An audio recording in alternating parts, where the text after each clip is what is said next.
बोला पाटील.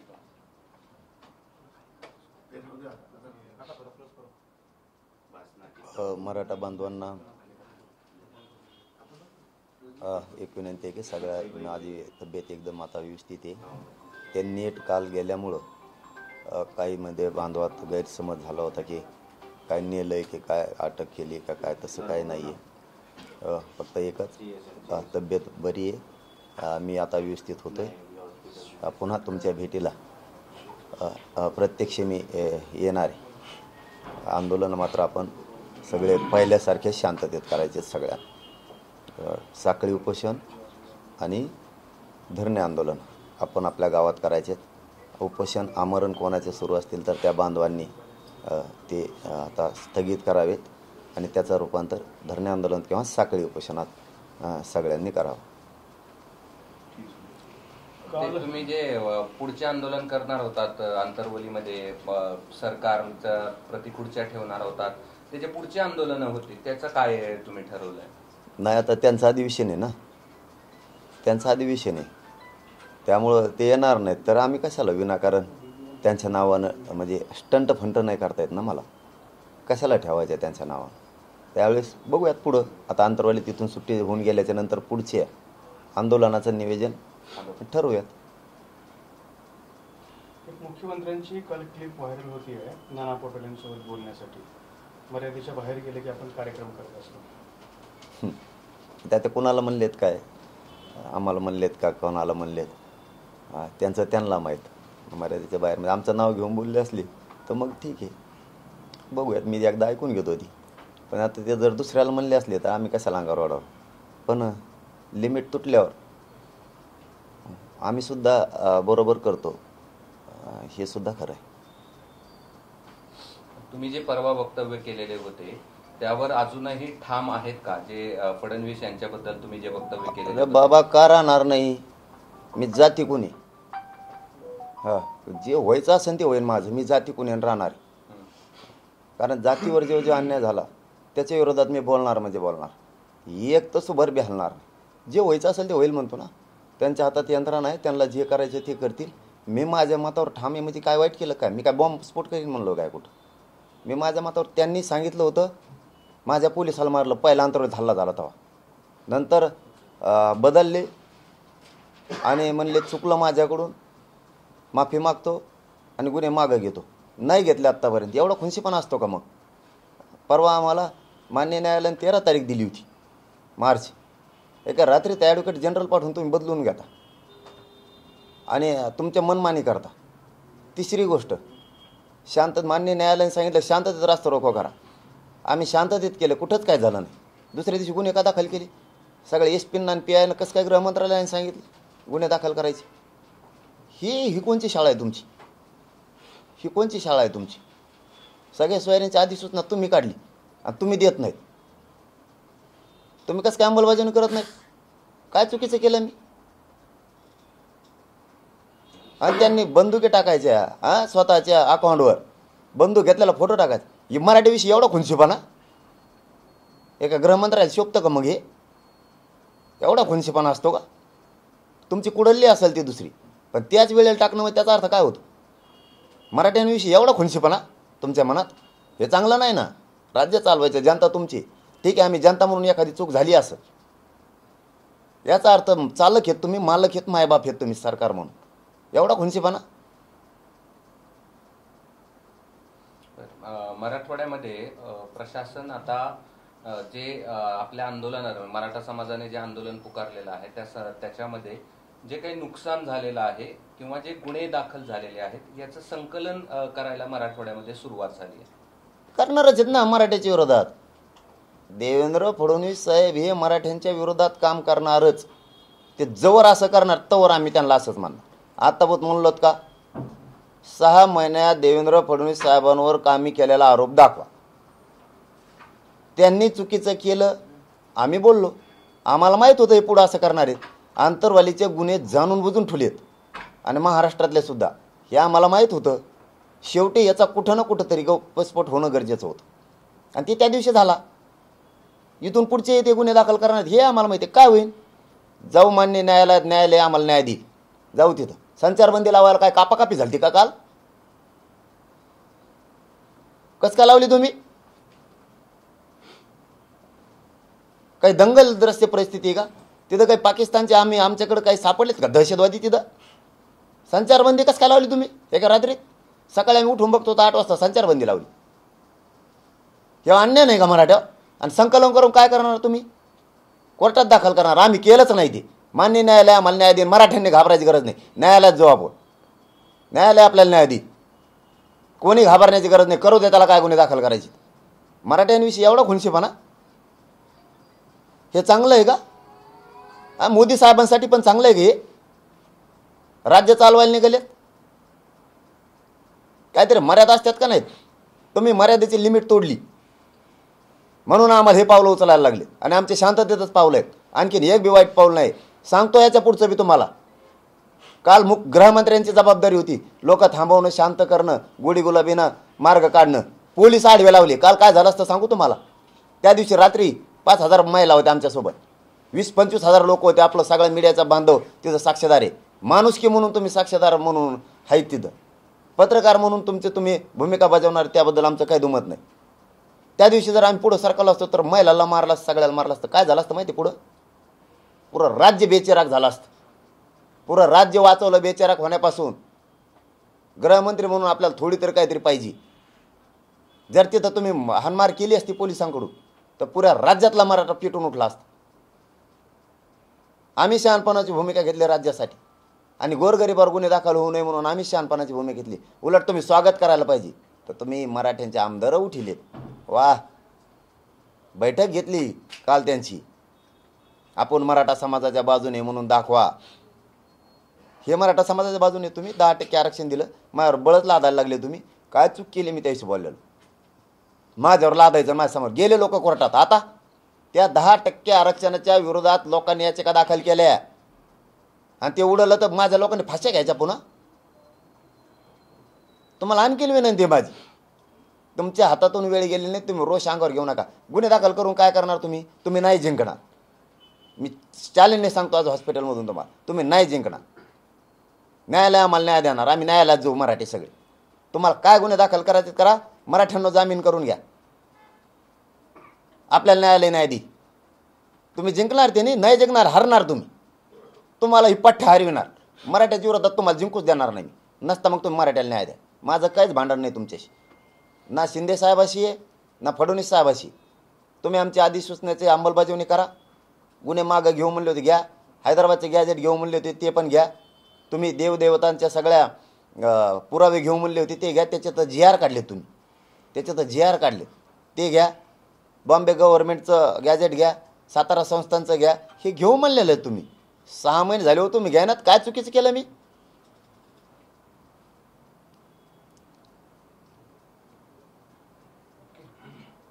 धन्यवाद. तुम्हाला काय बोलायचं याच्या व्यतिरिक्त? नाही, काहीच नाही. माझं हे बघा, माझं पहिल्यापासून प्रामाणिक मते माझ्या समाजावर माझी निष्ठा आहे. मायबाप मराठ्यांनो, मी तुमच्यासाठी सरकारला बोलतोय. सरकार काय माझं शत्रू नाही आहे. हां, मी माझ्या समाजासाठी बोलतोय. हां, काहीला वाटत असेल मी बोलतोय फटकळवणी बोलतोय किंवा असं बोलतोय. माझ्या समाजाच्या विरोधात गेला की मी बोलतो. बाकी काय करत नाही मी. हां, समाजाच्या विरोधात नाही गेला बोलत नाही. गरीब आला तरी तेवढा डोक्यावर हात फिरतोय. श्रीमंत आला तरी तेवढा डोक्यावर हात फिरतोय. माझी समाजाप्रती निष्ठा आहे. मी समाजाला दैवत मानलेलं गोरगरीब माझ्या मराठ्यांच्या कष्टकऱ्यांच्या लेकरांसाठी मी लढतोय आणि मी खपा नाही त्यांना वाटतं ह्यो अडसर आहे मराठ्यांच्या आणि सत्तेच्या मधला अडसर आहे. आणि मग मी माझ्या जातीचं तुमची सत्ता यासाठी माझ्या जातीत वाटोळ करू का मी? मायबाप मराठ्यांना मी तुमचं वाटोळं नाही करू शकत. हां, मी मरल पण वाटोळं नाही होऊन घेणार तर OBCतूनच आरक्षण घेणार आणि ते पण सगळ्या सोयरींची सुद्धा अंमलबजावणी घेणार. त्याशिवाय मी सुट्टी देणार नाही, हटणार नाही. हे आता गैरसमज पसरणार आहेत. पुन्हा सांगतो, यांनी काल बैठक घेतली देवेंद्र फडणवीस साहेबांनी मराठा आमदारांची आणि त्यांना सांगितलं आपण मराठ्याच्या पाठीशी किती आहेत हे गावोगावी जाऊन सांगा. काय सांगणार तुम्ही? आरक्षण द्यायनात तुम्ही. 15-20 वर्ष झाले द्यायनात. काय सांगणार आहेत गावोगावी जाऊन तुम्ही? मराठी काय येडे आहेत का? हां, तुमचं ऐकून तुमच्या मागं पळायला. हां, आता तुम्ही त्यांचा स्वार्थ आहे. मायबाप मराठ्यांना तुम्हाला सांगतो, जे आमदार आहेत आणि थोडेफार त्यांच्या मागचे कार्यकर्ते आहेत त्यांना नाविलाजानं पक्षासाठी बोलावं लागणार हे आपल्याला कळते. जे पक्षाचे आमदार आहेत मराठ्यांचे तेही नाविलाजानं पक्षामुळं बोलणार आहेत. त्यांचा नाविलाज आहे. आणि थोडेफार कार्यकर्ते बोलणार आहेत, पण आपण आपलं सावध राहा. आपल्या लेकरांना मिळवायचं आहे, आपल्याला ते घ्यायचं आणि आपण ते घेणार आहेत, आपण त्याच्यावर ठाम आहेत. यांना काय केशी करायच्यात, यांना काय करायचं आपण कोर्टात जाऊ. मान्य न्यायालय आपल्याला न्याय देणार 100%. आत्ताही दिला आहे, कालसुद्धा यांनी इतक्या तारखे अलीकडे घेतल्या तरी न्यायालयाने काल न्याय दिला आहे आपल्याला, की सांगितलं त्यांचा अधिकार आहे आंदोलन करण्याचा, त्यांना आंदोलन करावंच लागणार आहे, करून द्या. संचारबंदी कशी लावली त्याच्यासाठी आपण न्यायालयात जाऊ, त्यांनी जर नाही उठवली लवकर. आमरण उपोषणासाठी संचारबंदी लावली काय? रात्री आमचे लोक उठलून नेले त्या दिवशी 5-7, कुणालाच माहीत नाही कुंकड घेऊन गेलेत.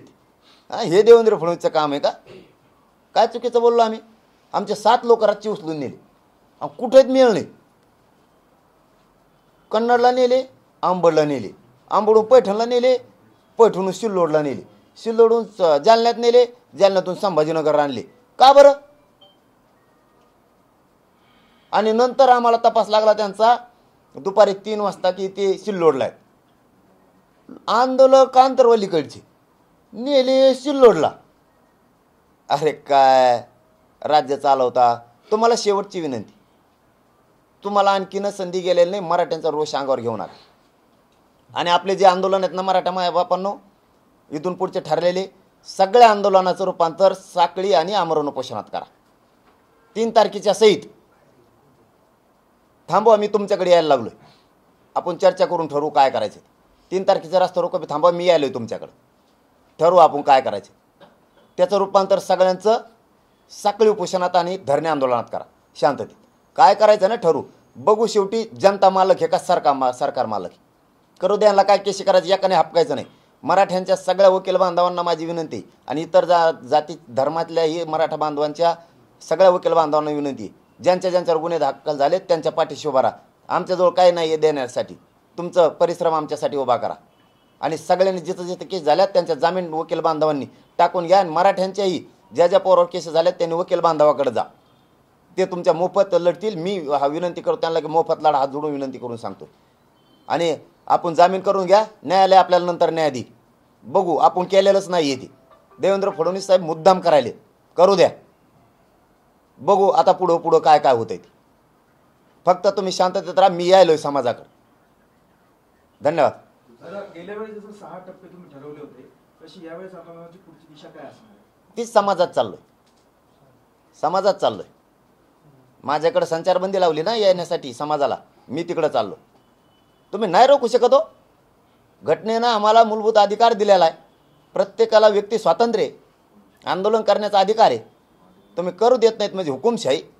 एवढा खुनशीपणा मराठ्यांविषयी बंदुकी टाकीता तुमच्या फेसबुक अकाउंटवर, तुमच्या त्या इंस्टाग्रामवर. एवढा खुनशीपणा मराठ्यांविषयी, एवढा जातीवाद पेरलेला तुमच्या मनात. आत्ता खडबडून जागा झाला आणि तो बाहेर निघाला आता. आणि मराठ्यांनो तुम्हाला सांगतो, त्यांनी जरी बैठक घेतली असली ना, आमदारांना सगळ्या कार्यकर्त्यांना सांगतो, मराठ्यांच्या बाजूने बोलायला पाहिजे तुम्ही. कारण आम्ही मराठ्यांसाठी बोलतो आणि तुम्ही नेत्यांसाठी बोलताय. मायबाप मराठ्यांना हे सुद्धा शब्द लक्षात असू द्या. समोरचे आमदार आणि कार्यकर्ते पक्षामधले, ते त्यांच्या पक्षांच्या नेत्यांकडून बोलायला लागले आणि मी जातीकडून बोलायला लागलो. आणि मी सांगतो जातीला आरक्षण द्या. उलट त्यांनी त्यांच्या नेत्याला सांगायला पाहिजे. आम्ही नाही सांगू शकत मराठा समाजाला, आम्ही एक सांगू शकतो, तुम्हाला सांगतो, तुम्ही ते अधिसूचनेची अंमलबजावणी करा. सगळ्या आमदारांनी मराठ्याकडून बोलायला पाहिजे. तर मायबाप मराठ्यांनी आपल्याकडून न बोलता नेत्याकडून बोलायला लागले, त्यांच्या नेत्याकडून. आणि मी जातीकडून बोलतोय आणि मला दोषी ठरवायले. म्हणजे ते नेत्याकडून बोलायले, नेत्याला मोठं म्हणायला लागले जातीपेक्षा, आणि मी जातीला मोठं मानलंय. आणि माझी टीका करते, हे असं आहे हे तसं आहे. तुझा नेता तसा आहे म्हण ना, जातीकडून बोल ना. मी जातीकडून बोलतोय, तुझ्या नेत्याला केव्हा बोललो मी? तो आहे नेत्याने चूक केलं, चूक करू नको, मी बोलत नाही. माझा हमेशाचाच रूल आहे, चूक केली सोडणार नाही. धन्यवाद. तुम्ही म्हणताय की काल तुम्ही महाराष्ट्र बेचिराग पुण्यापासून वाचवला. आता आशिष शेलारांचं स्टेटमेंट आलं, ते म्हणतात की कट कारस्थानांकडे दुर्लक्ष करून चालणार नाही, कारण काल जरांगींनी महाराष्ट्र बेचिराग करण्याचा शब्द वापरला. अहो झाला असता आशिष शेलार साहेब, तुम्हाला बी माहिती आहे. तुम्ही तरी किमान तुम्हाला तुमच्याकडून तरी यापेक्षा नाही. तुम्ही चांगलं काम करणार आहेत आणि मराठा समाजात तुमची प्रतिमा काय आणि आमच्या नजरेत काय, हे मी मराठा म्हणून बोलतोय. उगा तुम्हाला सहानुभूती नाही आणत, कारण तुम्ही शिक्षण राज्यमंत्री असताना चांगलं काम केलेलं हे आम्हाला माहिती आहे. तेव्हाच तुम्हाला बळच आमच्याकडून बोलावं म्हणून नाही सांगत. तुमची प्रतिमा चांगली, तुम्ही मोगम अंगावर घेऊ नका. तुमची प्रतिमा चांगली, तुम्ही मोगम अंगावर घेऊ नका. माझा फक्त एवढी विनंती आहे, तुम्हाला सल्लासुद्धा नाही देऊ शकत मी तुम्हाला. हो, कारण बेचिराग त्यांना करायचा होता देवेंद्र फडणवीसांना. एकदा करायला लागली होती ती आंतरवालीच्या माध्यमातून हल्ला करू. आता दुसरून हल्ला घडवून आणायचा आम्हाला मारायचं आणि महाराष्ट्र बेचिराग करायचा. त्यांचं काय झालं असतं त्यांना माहिती आहे. सत्तेतून केंद्रापासून इथून संपली असते ती. तुम्ही माझ्या शब्दाचा गैरअर्थ करू नका. त्यांची इच्छा होती महाराष्ट्र पुन्हा एकदा बेचिराग झाला पाहिजे. चला धन्यवाद. आम्ही आमच्या पद्धतीनं लढायला सज्ज जातीसाठी, माझी जातसुद्धा खंबीर आहे लढायला. आम्ही शांततेत लढणार, पण सगळ्या स्वारीची अंमलबजावणी घेणार आणि ओबीसीतूनच आरक्षण घेणार. चलो भाऊ, धन्यवाद. निपटून टाकू अशा भाषा तुम्ही केली असं देखील शेलार म्हणाले. मी शेलार साहेबाला आत्ताच सांगितलं त्यांची प्रतिमा काय हे त्यांना माझ्या तोंडातून अपेक्षित नसेल. आम्ही तुम्हाला शिक्षण राज्यमंत्री होते तेव्हापासून ओळखतो. माणूस किती काम करणारा चांगला आहे आणि प्रतिमा काय. आणि मुंबई ठिकाणी अशी प्रतिमा असणं त्याला धाडशी माणूस लागतो आणि त्यात तुम्ही येत. तुमची प्रतिमा मराठ्यात चांगली. माझे सगळे वक्तव्य जे आहेत ते घडून आणतायत असे. हो, पण आम्ही ते वाचवलं आहे. राज्य वाचवायची जबाबदारी त्यांची. आम्ही नाही उद्याला माघारी फिरलो. हो, कारण जनता म्हणून राज्य शांत राहिलं पाहिजे, अशांत राहिलं नाही पाहिजे, ही भूमिका आम्ही पार पाडली. कधीतरी स्वागत करायचं शिका. चलो भाऊ, धन्यवाद.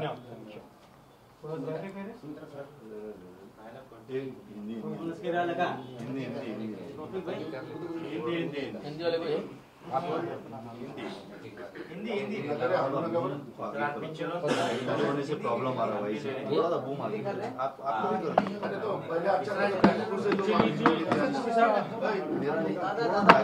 तू पूरा खराब कर रहा बोला ले रहा तो वैसे ही ले लो ना. घुस अंदर इसको रिकॉर्ड कर टेबल को आगे करो, टेबल को आगे करो भाई, इसका प्रॉब्लम नहीं है. सभागृहात नको जाऊ दे, बोल. ते चालूच असतात. राजकारण करायचं म्हणल्यावर काय असतं.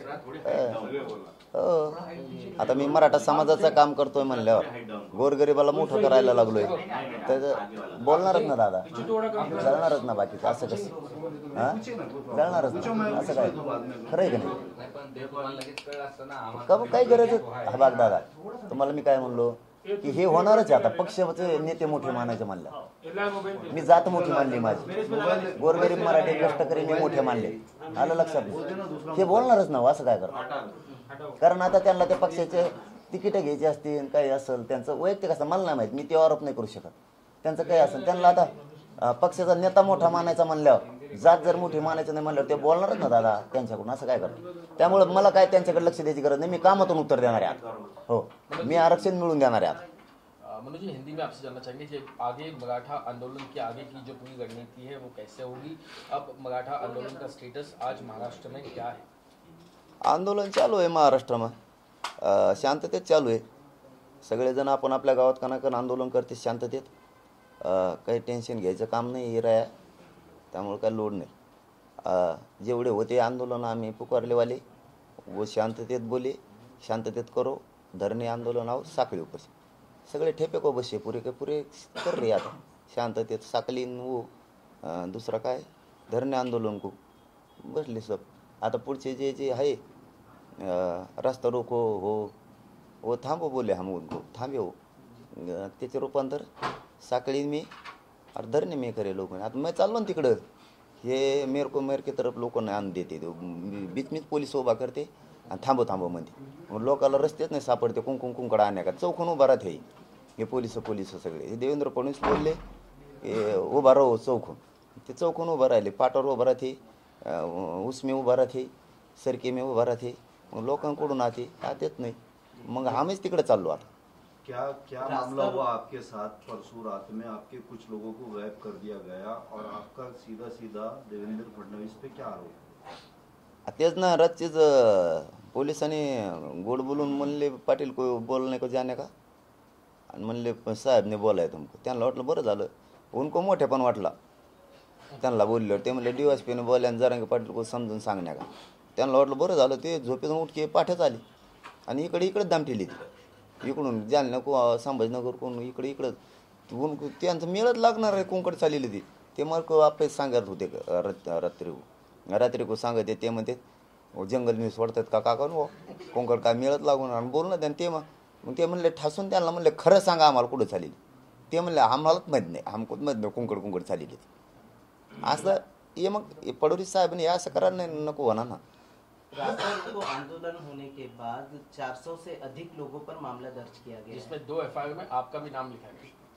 टाकन दे किती टाकायचं ती किती टाकेन दे 6 कोटी आम्ही सगळे 6 कोटी जेल मी बटणे को तयार बठाव कुठं बसत होते काय नाही करून दे. न्यायालय है ना न्यायालय है ना आम्हाला को सबको न्याय देंगे. धन्यवाद. एक जो पोस्टर देवेंद्र फडणवीस का वायरल हो रहा बंदूक के साथ उसमें हो ना राव एवढा मोठा बडा माणूस ते फुगे फोडणे का बंदुकी ठोकरा आणि त्याच्यात फेसबुकवर टाकाय तो आणि आमको डरी तू आम्हाला काय माणूस हम डरते हुए तसे फुगे फोड़ने को बंदूक. आप डर रहे हैं ऐसा जाहिर हो रहा क्या? क्यों तो कल से जो शांति है आपकी उसको काय म्हणतात बघा. आपकी जो शांति है उस पे क्या कहेंगे आप? कोणाची शांती? कल से जो आप वापस आ गए शांत हो गए आप ये नहीं बंदूक की डर से शांत हो गए क्या? हाँ बंदूक के डर शांत हो काय वो लय मोठे पोलीस उभे करे रस्त्यावर उन्नी मग कुंकडून जाणे का रस्ताच नाही ना सब फजितीच. मग काय म्हणलं जाऊन दे आता एवढी बार देखील रस्ता मोकळा सोड कणच जाता नाही. मराठीत प्रश्न असा आहे आता शेरांनी तुमची एसआयटीची मागणी केलेली आहे. आंतरवाली दगड कुठून आले एवढे जेसीबी कुठून आले आणि तुम्ही एवढी म्हणजे निपटून टाकूची भाषा वापरताय. याची एसआयटी चौकशी झाली पाहिजे असा मागणी अधिवेशनात शेलार यांनी केली. हा मराठ्याचं काम करतोय ना मी मराठ्यांचं काम करतोय ना. गोरगरिबांचं सत्तेचा वापर ते करणारच ना. देवेंद्र फडणवीस साहेब 100% सत्तेचा वापर करणार. अशी शेलार साहेबाच्या खांद्यावर बंदूक ठेवून फडणवीस साहेब 100% करणार. हो द्या ना आपण दिल खुलशी. हां आपलं कारण आपल्याला माहिती आहे आपला कुठंच दोष नाही. हां कुठंच. मी मागच मराठ्यांना सांगितलं मी काटा आहे मराठ्यांचा मधला आणि सरकारमधला. त्यांना सरकार आणायचं असलं तर मला गुतवायचं आहे आणि मी कुठं जायला तयार कोणत्याच जेल आणण्याचं. अरे कुठं बी कोणची बी चौकशी सामोरं जायला तयारी. भेकाड असतो तर गप्प बसलो असतो म्हणलो असतो. आता मात्र आपला कार्यक्रम होणार आहे. अरे कुठंच नाही गुतू शकत मी. कोणाचाच फोन नाही मला पाठिंब्याचा आणि कोणाचेच पैसे नाहीत. JCPची चौकशी कोणाचेच पैसे नाहीत. हां कोणाचेच आणि कोणाचा फोन बी नाही. उलट मग तुमचे फोन जास्त निघते. खास यासाठी काय यासाठी चौकशी करणार असत ना खास निष्पक्षपाती तर सगळ्यात जास्त फोन तुमचे आहेत मग मला. हां आणि ते बी मग काय आहेत ते फेसकोट कॉलवर आलेलेच माहीत नाही. फक्त आता ते रेकॉर्ड झाले का नाही. हां ते फेस कॉलवर काय केलेत ना त्यांनी. हां मग त्याच्यात तर काय बोललेत मी बी ओपन करतो मग हो ना. मग त्याला काय मला काय भेऊ नाही. हे बघा मी समाजाचं ज्याला कर नाही त्याला डर काहीतरी म्हणतात ना तसं आहे आपला काचका. आपल्यासाठी जात दैवती. तुम्ही कसली चौकशी लावा. तुम्ही हात उठ म्हणले ना असं सलाईन धरून हातात जाईन मी तिथं त्या चौकशीला. कारण मला माहिती आहे मी निष्काल की माझं काहीच सापडू शकत काहीच. कोणत्या नेत्याचा पाठिंबा नाही कोणाचे पैसे नाही कोणाचं काही नाही. जे शिप्या नाहीत मी लावलेलं नाही ते कोणी लावल्यात समाजानं. समाज काय एवढा कमजोर आहे का आमचा कचाकच कष्ट करतो. हां आणि दनादन लावतोय काही पण. त्यामुळे काही अडचण नाही. दगड कुठून आले काय पण सगळी करायला लागणं आता पोलिसांसहित. हो आधी हाणलं कोणी हां सगळं करायला लागल. हां त्याच्यात सुट्टी नाही. मग 600 650 अधिकारी जातात आणि ज्या मंत्र्यांना आदेश दिलेत ना ते सुद्धा.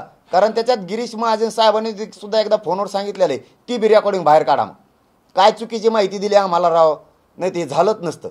तिथल्या स्थानिक अधिकाऱ्यांनी दिली माहिती.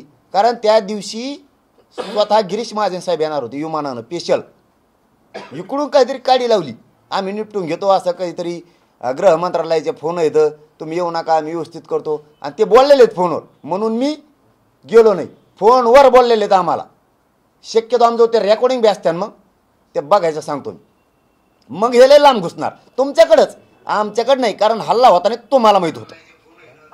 कारण महाजन साहेब म्हणलेले आहेत गिरीश महाजन साहेब त्या टायमाला मला 3दा म्हणलेले आहेत फोनवर सुद्धा आणि इथं आल्यावर सुद्धा प्रत्यक्ष एकदा म्हणलेले इथं आल्यावर सुद्धा.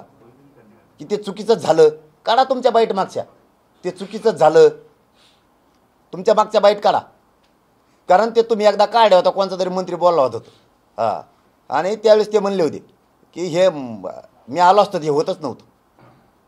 त्याने चुकीच्या माहिती दिल्या. याचा अर्थ गृहमंत्र्यापर्यंत गुत्तेत. खास यासाठी असेल ना गोरगरिबांच्या बाजूनं, तर तिथपासून आदेश येत ना, मग हे काढा शोधून. मग होऊन द्या आता, दूध का दूध पाणी का पाणी सगळंच होऊन द्या.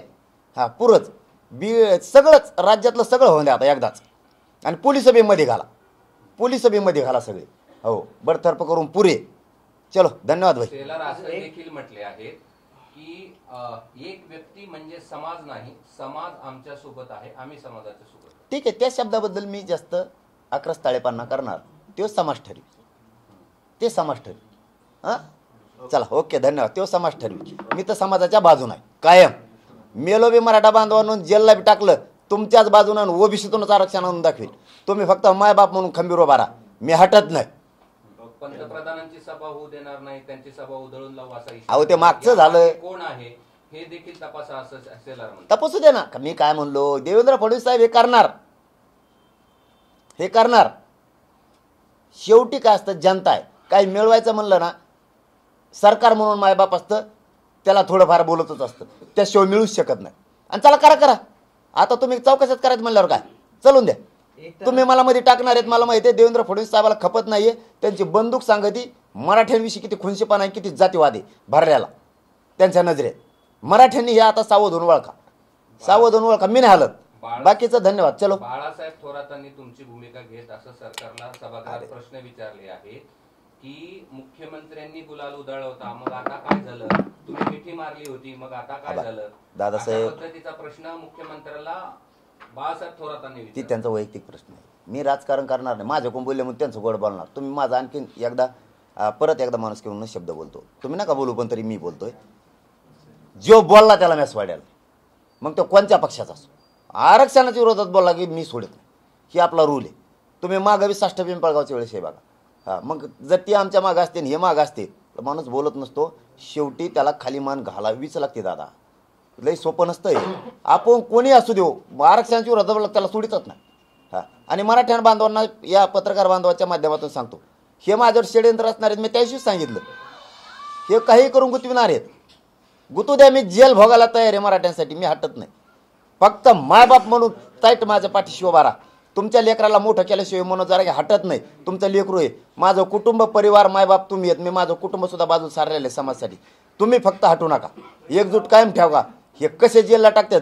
5 कोटी लोकांना, यांना 6 कोटी लोकांना जेलमध्ये टाकावं लागणार आहे. देवेंद्र फडणवीस साहेब लक्षात ठेवा, 6 कोटी मराठी माझ्या मागं जेलला नाही आले तर मी चॅलेंज देईन तुम्हाला. मराठी पुरे जेलला येणार माझ्या सोबत. चलो, धन्यवाद.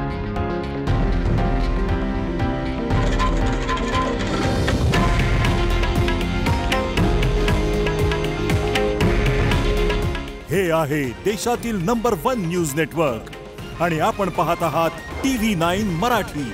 काळजी तुमची, हित महाराष्ट्राचं.